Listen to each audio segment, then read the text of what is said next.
골로새서 1장입니다.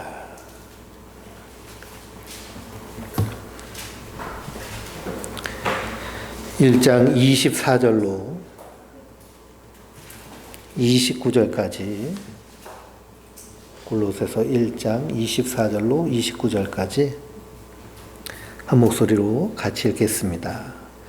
나는 이제 너희를 위하여 받는 괴로움을 기뻐하고 그리스도의 남은 고난을 그의 몸된 교회를 위하여 내 육체에 채우노라. 내가 교회의 일꾼 된 것은 하나님이 너희를 위하여 내게 주신 직분을 따라 하나님의 말씀을 이루려 함이니라. 이 비밀은 만세와 만대로부터 감추어졌던 것인데 이제는 그의 성도들에게 나타났고 하나님이 그로 말미암아 이 비밀의 영광이 이방인 가운데 얼마나 풍성한지를 알게 하려 하심이라. 이 비밀은 너희 안에 계신 그리스도니 곧 영광의 소망이니라.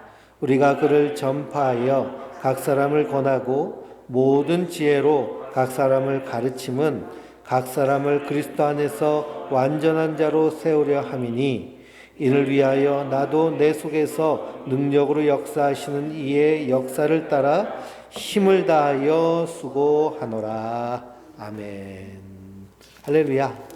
우리가 골로새서를 함께 나누고 있습니다. 예수님은 어떤 분이시냐? 골로새서 1장 15절에 한마디로 말하면 그는 보이지 아니하는 하나님의 형상이라고 말씀하고 있습니다. 예수님은 하나님의 형상이십니다. 태초에 하나님이 천지를 창조하실 때, 우리 인간을 만드실 때 누구의 형상에 따라 지으셨을까요? 하나님의 형상에 따라 지으셨습니다. 그러나 하나님의 형상에 따라 지음받은 우리 인간이 선악과를 따먹고 하나님의 역적 죄인이 되어서, 그래서 하나님과의 관계가 완전히 끊어져 버렸습니다. 하나님은 영이신데요, 그 영이신 하나님을 우리에게 보여주셨습니다. 하나님의 형상으로 보여주신 분이 누구세요? 바로 예수님이십니다. 그래서 사도 바울은 꼭 하나님을 얘기할 때 누구의 하나님이라고 얘기해요? 주 예수 그리스도의 아버지 하나님께서 그렇게 얘기합니다. 예수님을 통하지 않고서는요, 하나님 아버지를 우리가 알 수 없습니다. 그리고 오직 예수를 통해서 하나님을 우리에게 보여주셨습니다. 같은 기독교인 안에서도요, 하나님에 대한 이야기가 다 틀려요. 그러니 어떤 사람은 하나님 무서운 하나님이라고 그러고, 어떤 사람은 하나님 좋은 하나님이라고 그러고, 어떤 하나님은 말랑말랑한 하나님, 어떤 하나님은 두렵고 떨리는 하나님, 딱딱한 하나님, 다 하나님에 대한 그런 상징이 틀린데요. 왜 그렇게 하나님에 대한 인식의 차이가 있을까요? 그리스도를 통해서, 복음을 통해서 하나님을 보지 못하면 하나님을 바로 알 수 없습니다. 종교다원주의라는 것이 있어요. 종교다원주의는 뭐냐? 큰 산이 있는데 산 꼭대기에 누가 계세요? 하나님이 계세요. 남쪽으로 올라가도 북쪽으로 올라가도 동쪽으로 서쪽으로 올라가도 결국에는 정상에서 우리가 함께 만난다. 그러니 이슬람에서 말하는 알라신이나 불교에서 말하는 부처나 방금 다른 종교에서 말하는 절대자나 기독교에서 말하는 하나님이나 다 창조주, 조물주, 전능하신 하나님인데 우리가 어느 종교들 믿든지 결국 정상에서는 누굴 만나는 거예요? 하나님을 만난다는 거예요. 그래서 종교는 하나다. 우리가 부르는 신은 다르지만 다 우리가 같은 것, 결국에는 같은 것 위에서 믿고 살지 않냐. 그러니까 우리가 서로 평화를 위해서 살자. 싸우지 말고 세계 평화를 위해서 힘쓰자. 이렇게 얘기하는 게 뭐예요? 종교다원주의예요. 맞아요? 틀려요? 틀려요. 거긴 누가 없어요? 예수님이 없어요. 예수님이 들어가면 어떻게 될까요? 예수님이 들어가면요, 그러면 기독교는 편협적이에요. 오직 예수님을 통해서만 하나님을 알 수 있으니까. 어떻게 그러냐? 우리가 산에 올라가는 거 다 똑같지 않냐? 그게 종교다원주의입니다. 마귀는 이렇게 해서 믿는 이들을 어떻게 해서든지 그리스도에게서 끊어내려고 해요. 이게 잘못된 것이죠. 근데 이게 논리적으로 상당히 맞아 보입니다. 뭐가 없으면 예수가 없으면. 그러나 하나님은 누구를 통해서? 예수님을 통해서 우리에게 하나님을 보여주셨어요. 그래서 그 예수님은 보이지 아니하는 하나님의 형상이세요. 하나님이 태초에 천지를 창조하시고 우리 인생을 창조하셨는데요. 무엇 때문에 창조하셨을까요? 누구를 위해서? 누구를 위해서 창조하셨어요?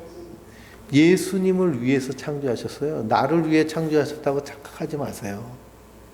그래서 16절에 뭐라고 말씀하고 있어요?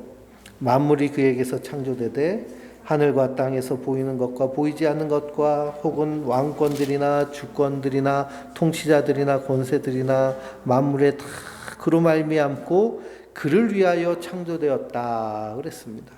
온 우주 천지 만물은요 예수님을 위해서 창조하셨어요. 하나님이.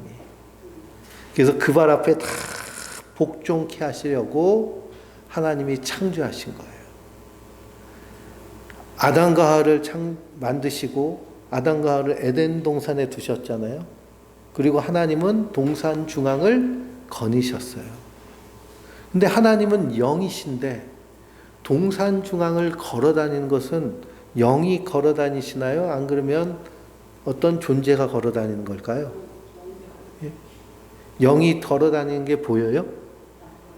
그러니까 그 동산 중앙을 거니시는 분은 우리가 확대 해석하면 그분이 누구세요? 예수님이세요. 구약에 나와 있는 하나님의 사자는 누구의 그림자이냐 하면 그리스도 예수님의 그림자예요. 다니엘의 세 친구가 느부갓네살의 왕이 세운 왕의 신상에 절하지 않았어요. 그것 때문에 왕이 분노해서 달래고 달래다가 말 안 들으니까 분노해서 그 풀무불을 용광로를 7배나 뜨겁게 하고 거기에 집어넣었어요. 세 사람이 들어갔어요. 근데 거기 왕이 봤더니 몇 사람이 들어있어요? 4사람이 들어있어요. 깜짝 놀라서 불러요. 몇 사람이 나와요? 3사람이 나와요. 그러면 그 한 사람은 누구예요? 예수님이에요. 예수님. 그래서 구약에 나와 있는 사람의 형상으로 드러나는 하나님은 다 예수님이신 거예요. 왜 그러느냐? 오늘 말씀에도 그는 보이지 아니하는 하나님의 뭐래요? 형상이신 거예요. 형상. 그리고 동산 중앙을 하나님이 걸으셨는데 예수님이신지 아닌가 하는 생각을 한 번도 안 해보셨어요? 네, 그냥 하나님이시겠구나. 그냥 그렇게 워낙 믿음이 좋으셔서.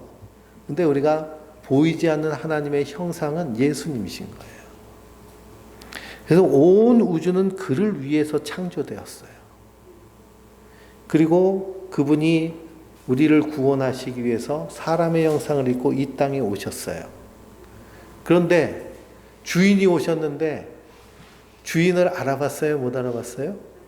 알아보지 않았죠. 오히려 십자가에 못 박아 죽였습니다.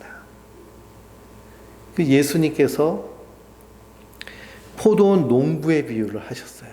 그 농부의 비유는 뭐냐 하면 포도원 주인이 있는데 포도원을 창설하고 그리고 외국에 갔어요. 외국에 갔다가 포도원 품삯을 받으려고 종을 보냈어요. 그러니까 어떻게 했을까요? 농부들이 품삯 주기 싫어서 막 때려서 보냈어요. 몇 번을 보내도 그렇게 했어요. 그래서 마지막엔 누굴 보냈어요?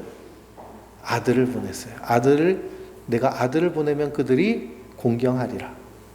근데 아들이 오니까 어떻게 했어요? 이는 상속자니 아들 죽이면 우리가 다 차지할 수 있지 않냐? 그리고 죽였어요. 그러니까 그 주인이 왕이 어떻게 하겠느냐는 거예요. 어떻게 할까요? 와가지고 그냥 그 포도원 농부들을 진멸하는 것이죠. 이것이 이 세상의 모습입니다. 그래서 이 오주 만물은요 다 예수님으로 창조되었어요. 그 예수님을 주로 섬기지 않는 자들은 결국 어디에 처하게 될까요?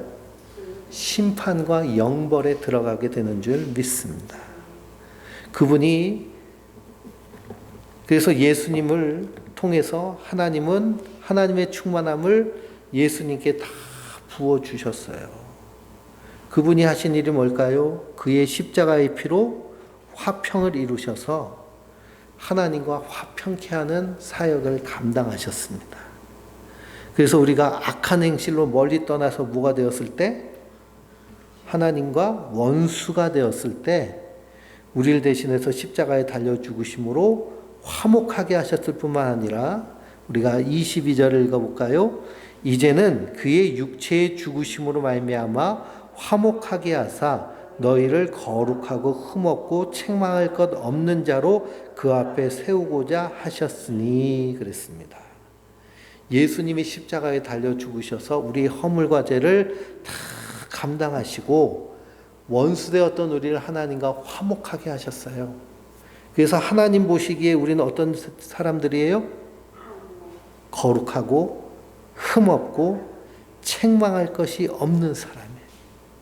거룩하고 흠없고 책망할 것이 없어요.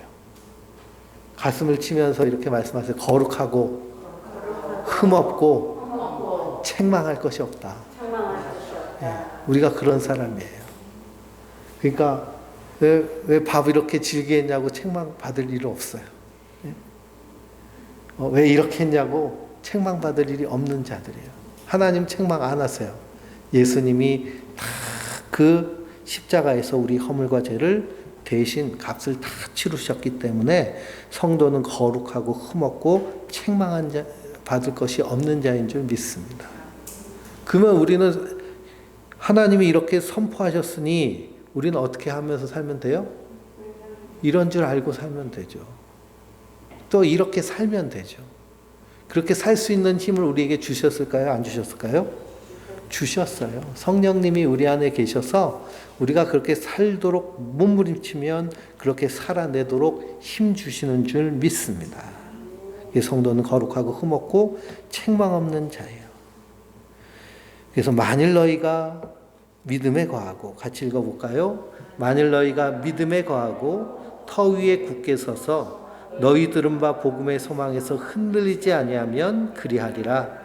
이 복음은 천하 만민에게 전파된 바요 바울은 이 복음의 일꾼이 되었노라 그랬습니다.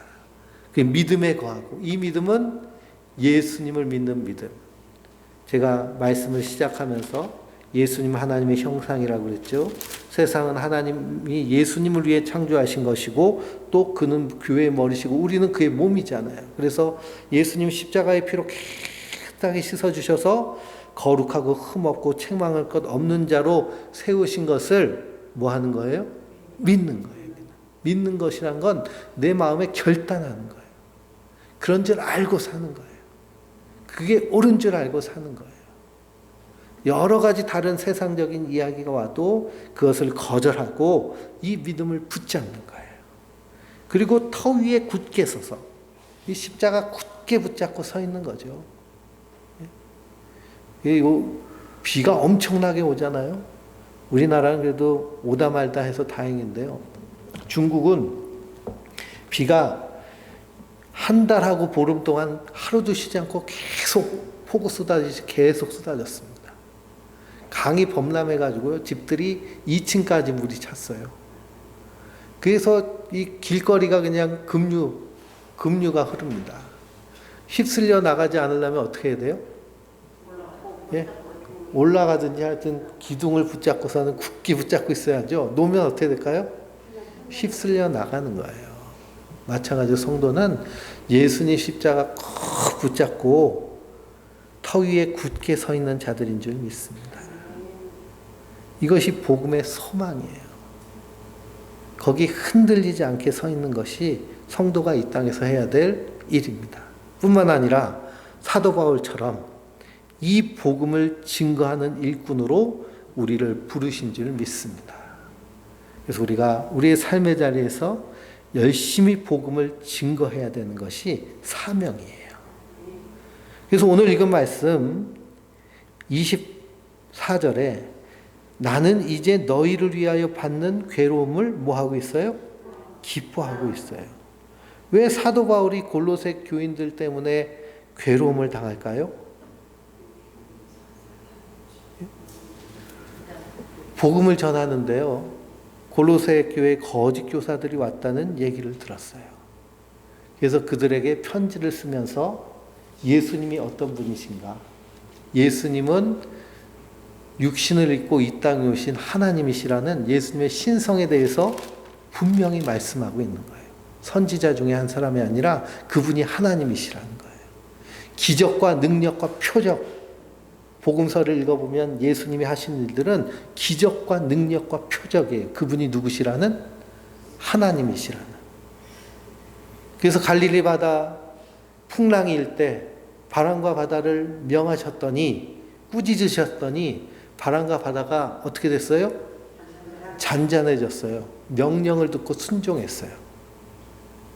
그러면 바람과 바다가 명령을 듣고 순종하는 존재는 어떤 존재라는 거예요? 그것들을 창조하신 분이시라는 거예요.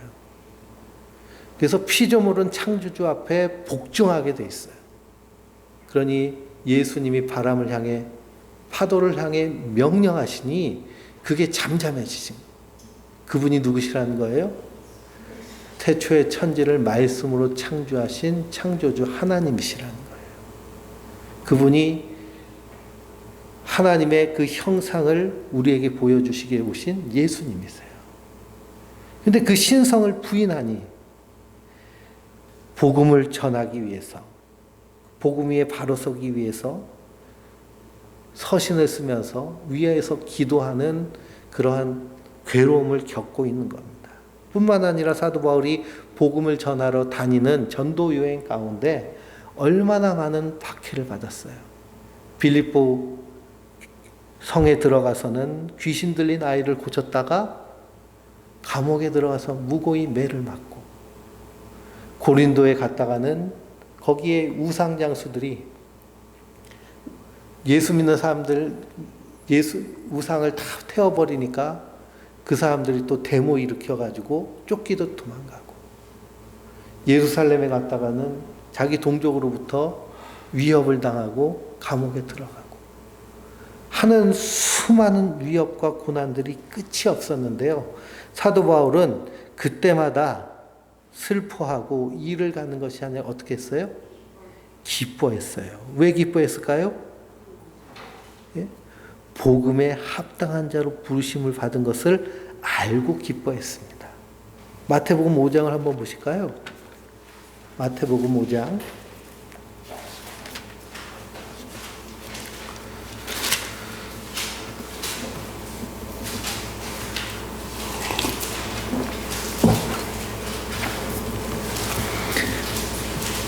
11절부터 12절입니다.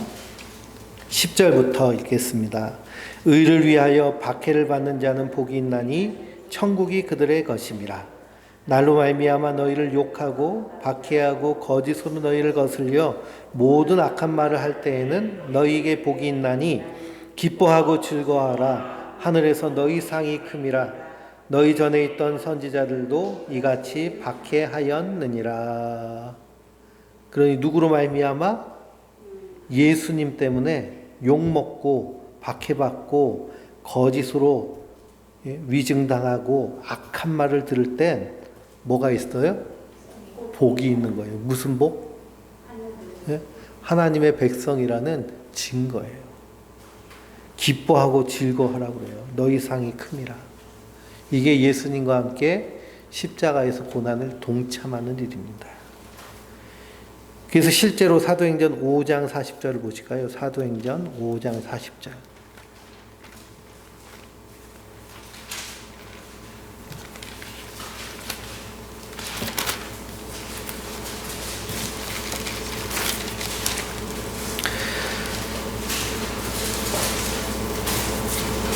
사도행전 5장 40절부터 42절까지입니다. 그들이 옳게 여겨 사도들을 불려들여 채찍질하며 예수의 이름으로 말하는 것을 금하고 놓으니 사도들은 그 이름을 위하여 능욕받는 일에 합당한 자로 여김을 기뻐하면서 공의 앞을 떠나니라. 그들이 날마다 성전에 있든지 집에 있든지 예수는 그리스도라 가르치며 전도하기를 그치지 아니하니라 그랬습니다. 그러니 베드로와 사도들이 복음 전하다가 제사장들에게 잡혀가지고요, 예수 이름 전하지 말아라 위협받고 채찍받았습니다. 그런데 사도들은 그 이름을 위해 무엇받는 일에, 능욕받는 일에 합당한 자로 여기심을 기뻐하며 공회를 떠났어요. 기뻐하며, 아, 내가 복음에 합당하게 살고 있구나. 그러니 예수의 이름 복음 전하다가 욕 먹으면 어떻게 해야 돼요? 기뻐하고 즐거워야 돼요. 내가 하나님 백성이구나. 예수 믿으면서 욕 한 번 안 먹고 사람들한테 칭찬받고 존경받고 박수 받으면, 그러면 예수님 잘 믿는 거예요? 못 믿는 거예요? 예? 예수 잘 믿는 거예요? 못 믿는 거예요? 예? 사람들한테 칭찬받고 예수 믿는 사람 뭔가 다르다 막 그런 건요, 그렇게 사는 건 그리스도의 인으로서의 삶은 살았지만 복음은 안 전한 거예요. 복음 한번 전해보세요. 당신 죄인이라고, 당신 하나님 심판하신다고, 당신 그 죄를 예수님 앞에 회개하고 예수를 믿고 구원받으라고, 나와 함께 하나님 나라 가자고, 이렇게 복음을 있는 그대로 전해보세요. 당신 죄인이라고 그러면 벌써 화날걸요. 내가 뭔 죄를 졌는데 무슨 죄냐. 교회에서도 설교 시간에 우린 죄인입니다 그러면은 예배 끝나고 와서 항의를 하잖아요. 아니 이 목사님, 내가 한 주간 동안 한 일이 농사진 것뿐이 없는데 뭔 죄를 졌는데 죄인이라고 자꾸 그러냐고. 죄가 뭔지를 모르니까, 복음을 잘 모르고 복음을 바로 전하지 않으면, 그러면 세상이 그냥 예수 믿는 사람 다 착하고 좋은 줄 알고 그렇게 얘기를 하죠. 그러나 사도 바울은 복음을 전했어요. 그랬더니 괴로움이 임했습니다. 그러나 사도 바울은 기뻐했습니다. 그러면서 그리스도의 남은 고난을 그의 몸된 교회를 위하여 내 육체에 채우노라 라고 말씀하고 있습니다. 그리스도의 남은 고난이라고 할 때, 그리스도의 남은 고난을 잘못 해석하면 예수님이 십자가에서 다 고난을 당하셨는데 그걸로는 모자란 것처럼 그렇게 생각되는데, 그게 아니라 그리스도의 남은 고난이란 교회를 위한 고난이에요. 예수 그리스도께서 우리를 다 구원하셔서 하나님 백성 삼으셨는데 잃어버린 양들을 찾는 그 고난. 그래서 그의 몸된 교회를 위해서 그 고난을 사도 바울은 어디에다 채운다는 거예요? 내 육체에 채우노라. 고난받는 것을 두려워하지 않겠다라는 겁니다. 그래서 25절을 읽어볼까요? 내가 교회의 일꾼 된 것은 하나님이 너희를 위하여 내게 주신 직분을 따라 하나님의 말씀을 이루려 함이니라 그랬습니다. 사도 바울이 교회의 일꾼, 사도의 직분을 감당하는 것은 하나님이 누구를 위해서? 성도들을 위해서 하나님께서 부르셔서 사도로 삼으신 거예요. 그래서 하나님의 말씀을 이루시는 거예요. 그래서 핍박하는 사람을 뒤집어 엎으셔서 어떤 사람으로 삼으셨어요?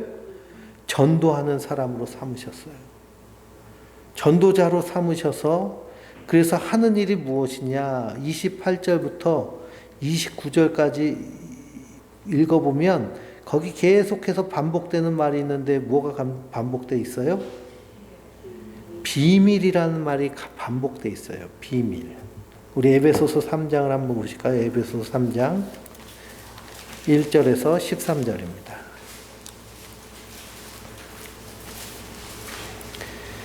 1절부터 13절, 에베소서 3장.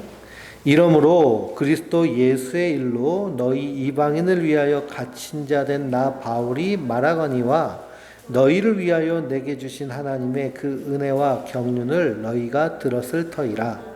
곧 계시로 내게 비밀을 알게 하신 것은 내가 먼저 간단히 기록함과 같으니 그것을 잃으면 내가 그리스도의 비밀을 깨달은 것을 너희가 알 수 있으리라. 이제 그의 거룩한 사도들과 선지자들에게 성령으로 나타나신 것 같이 다른 세대에서는 사람의 아들에게 알리지 아니하셨으니 이는 이방인들이 복음으로 말미암아 그리스도 예수와 함께 상처되고 함께 지체가 되고 함께 약속에 참여한 자가 됨이라. 이 복음을 위하여 그의 능력이 역사하시는 대로 내게 주신 하나님의 은혜의 선물을 따라 내가 일꾼이 되었노라. 모든 성도 중에 지극히 작은 자보다 더 작은 나에게 이 은혜를 주신 것은 측량할 수 없는 그리스도의 풍성함을 이방인에게 전하게 하시고 영원부터 만물을 창조하신 하나님 속에 갖추었던 비밀의 경륜이 어떠한 것을 드러내게 하려 하심이라.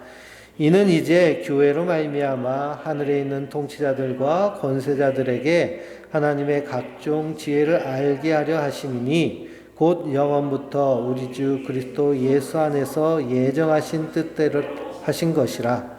우리가 그 안에서 그의 믿음으로 말미암아 담대함과 확신을 가지고 하나님께 나아감을 얻었느니라. 그러므로 너희가 구하노니 너희를 위한 나의 여러 환난에 대하여 낙심하지 말라. 이는 너희의 영광이니라. 아멘. 여기서도 사도 바울이 복음을 전하는 일로 말미암아 뭘 당하고 있어요? 환난과 고난을 당하고 있어요. 그래서 이방인을 위해서 갇힌 자 된 나 바울이 그랬습니다. 나 바울이. 근데 바울은 뭘 깨달았어요? 비밀을 깨달았어요. 비밀. 그리스도의 비밀. 비밀. 여기서도 비밀이 계속 나오죠. 골로새서 1장에서도 비밀이 계속 나옵니다. 이 비밀은 무엇일까요? 무엇이 비밀이에요? 예수님이 비밀이에요. 예수님이 하나님의 비밀이에요.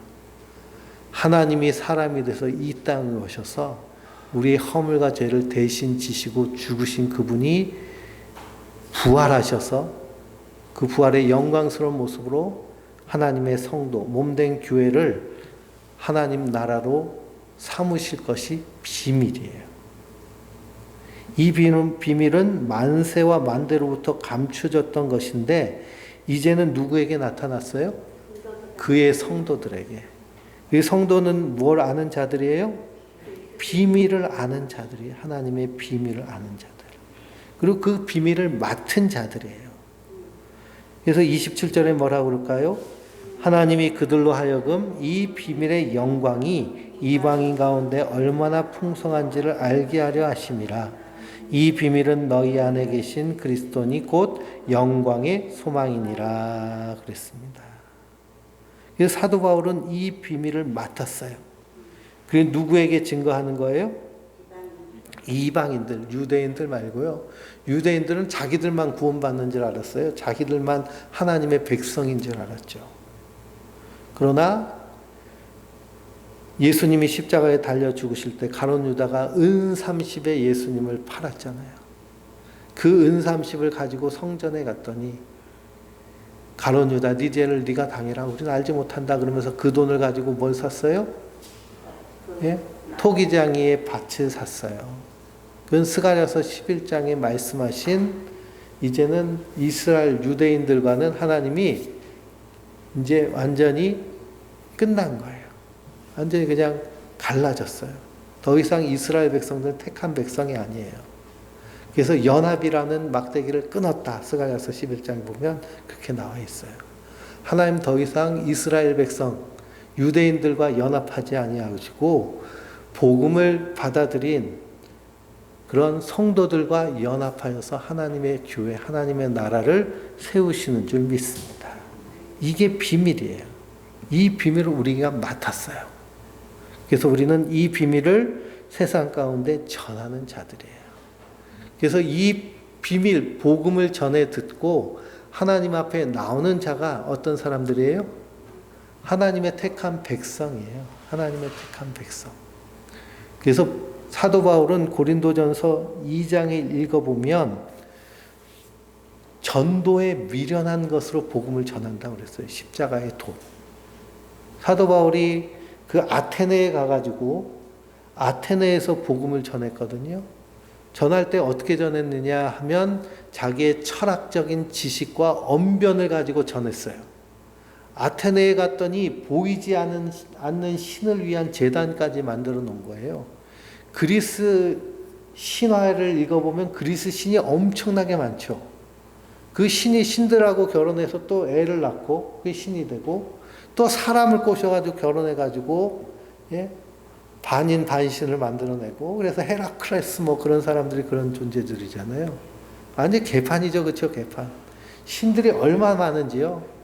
많으면 많을수록 누가 좋을까요? 신이 많으면 많을수록 누가 좋을까요? 우상 만들어 파는 사람이 좋죠.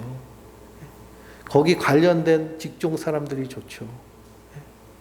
아버지는 제우스 신전하고 아들은 아폴로 신전하고 딸은 비너스 신전하고 장사 잘 되겠잖아요. 그렇죠? 고대 사회는 다 이런 식이었습니다.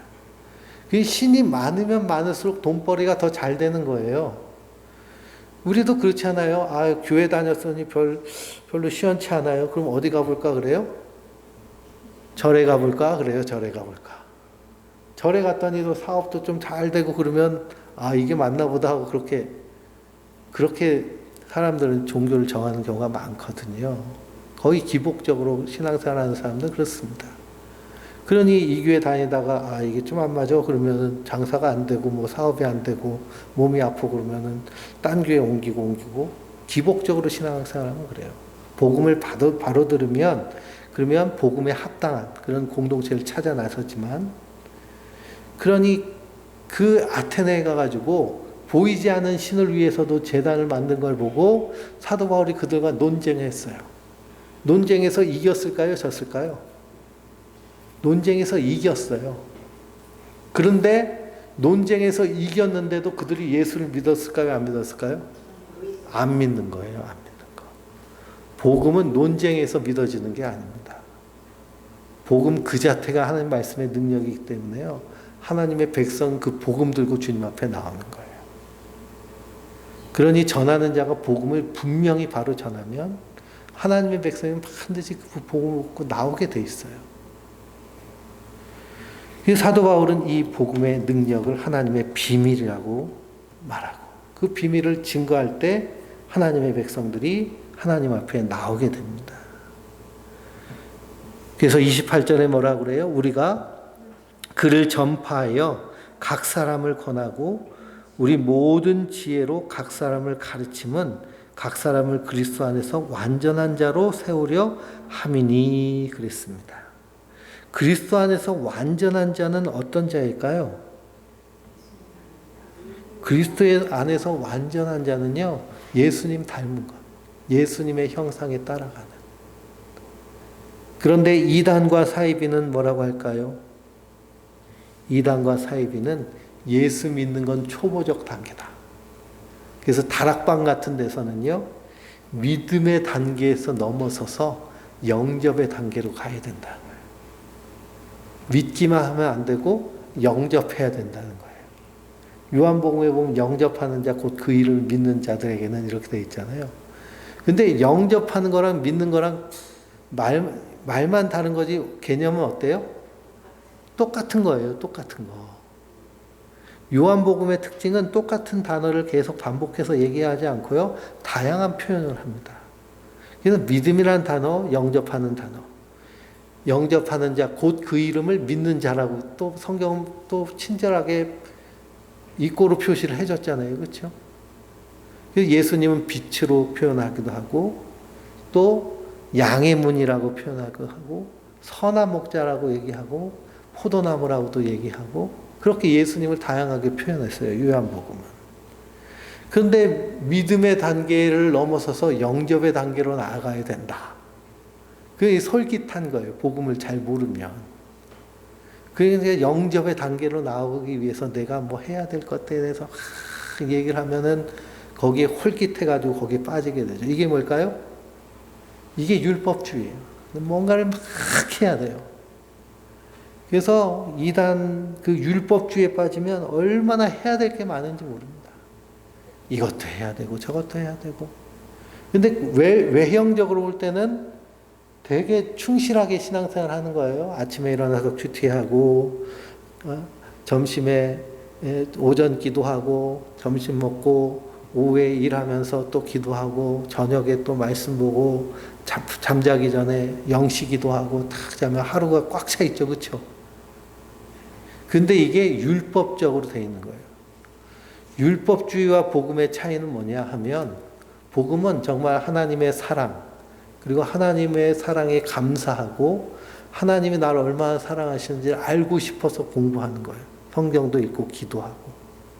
근데 율법주의는 이렇게 하지 않으면 영접하는 게 아니니까 이렇게 해야 되는 거예요. 그러니까 그 안에 있는 감정 자체는 완전히 틀린 거죠. 그러니 이 율법주의가 끊임없이 초대교회에서부터요, 계속해서 성도들을 미혹하는 겁니다. 그래서 사도 바울은 각 사람을 이 복음을 권하고 모든 지혜로운 각 사람을 가르침은 각 사람을 그리스도 안에서 어떤 자로? 완전한 자로. 그리스도 안에서 완전한 자로.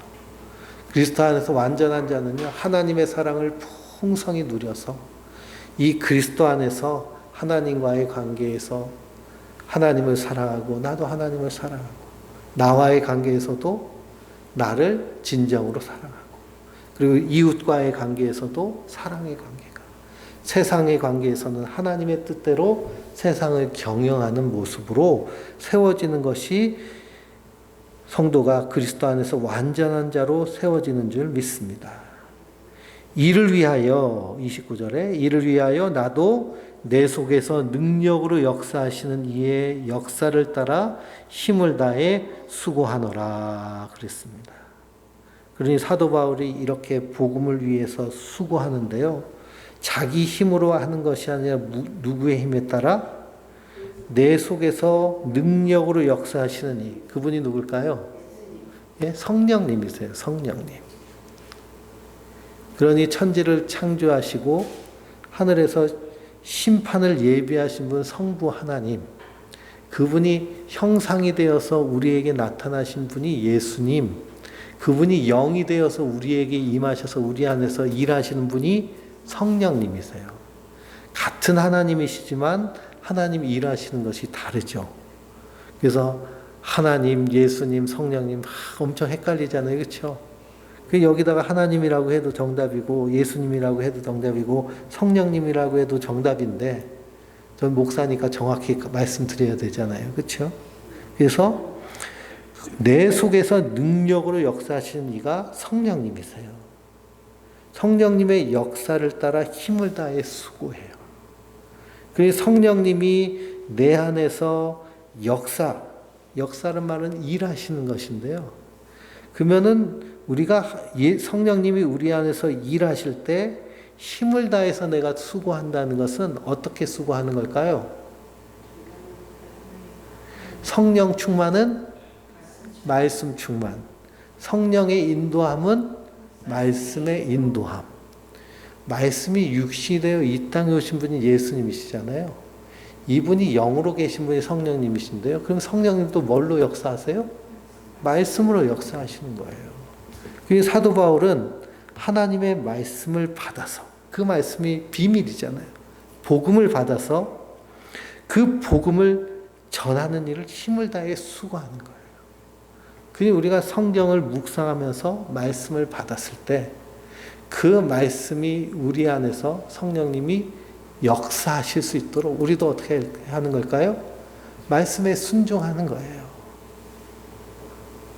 그래서 서로 사랑하라 했으니 사랑하는 거고요. 기도하라고 하셨으니 기도하는 거죠. 항상 기뻐하라. 쉬지 말고 기도하라. 범사에 감사하라. 이는 그리스도 예수 안에서 너희를 향하신 하나님의 뜻이니라. 그러니 기뻐할 일도 세상을 보면서 기뻐할 일이 있을까요? 우크라이나 전쟁 나는 거 보면서 기뻐할 수 있어요? 우리나라 대통령이 저기 나토에 간다고 스페인 가가지고 미국 대통령을 악수하는데 미국 대통령 쳐다도 안 보고 노르고 악수하는 그런 모습을 보면서 우리가 기뻐할 수 있나요? 나라가 국격이 이렇게 됐구나. 안타깝죠. 이런 모든 일들을. 그런데 무엇을 바라보면 하나님 나를 사랑하시고 예수님이 세우신 하나님 나라 우리가 거기서 영원히 누리면서 우리에게 주신 사명 감당하는 나를 충성되이 여기셔서 사도 바울은 항상 그 의식이 있었어요. 자기는 핍박자이고 하나님의 원수이고 그리고 지옥 가장 깊은 곳에 들어가도 모자랄 인간인데 부르셔서 사도 삼으신 것에 대한 그 감사 감격 그것이 항상 있었습니다. 그래서 나를 충성되이 여기서 일꾼으로 삼으신 것에 대한 기쁨 감격이 늘 있었어요. 우리도 마찬가지죠. 예수님의 십자가 안에서 우리가 하나님 앞에 어떤 자였어요? 원래는 원수였어요. 원수. 하나님의 진노가 얼마나 무서운지요. 구약을 보면 하나님 그냥 잔인하게 죽이시잖아요. 선지자들이 뭐라고 하느냐. 인생은 들의 풀과 같고 꽃과 같아서 피었다가 없어지는 티끌과 같다고 그러거든요. 수도 세지 않으신다고 그래요. 우리 인생. 근데 수도 세지 않을 인생을 하나님 택해 주셔서 그 보배로운 피로 깨끗하게 씻어주시고 하나님 백성 삼으셨을 뿐만 아니라 사명 우리에게 맡기셨으니 이게 얼마나 기쁘고 감사한 일이에요. 사도 바울은 그 사명의식 가운데서 무엇을 아끼지 않아요? 힘을 아끼지 않고 힘을 다해 수고하노라 그랬습니다. 우리가 힘을 다해 수고할 때 반드시 우리 안에서 무엇이 일어날까요? 역사가 일어나요. 역사가. 하나님의 일하심. 그래서 하나님의 일하심을 경험하는 자는요. 복음을 위해서 살 때요. 하나님을 위한 일하심을 우리가 삶을 통해 경험할 수 있습니다. 그게 신앙생활이에요. 목회하면서 그 하나님의 일하심 수시로 때때로 경험하며 그러며 우리의 신앙이 든든히 세워집니다. 목회자의 입장에서는 그래요. 우리 성도님들도 마찬가지죠. 삶의 순간순간 내가 신앙을 선택하고 하나님 원하시는 것을 선택하고 믿음을 선택할 때 우리 안에서 일하시는 그 하나님을 만나게 됩니다. 그 하나님을 날마다 경험하며 인생 가운데서 주님과 동행하는 그런 복음에 합당한 하나님 은혜 받은 하나님의 백성들 되시길 주님의 이름으로 축원드립니다.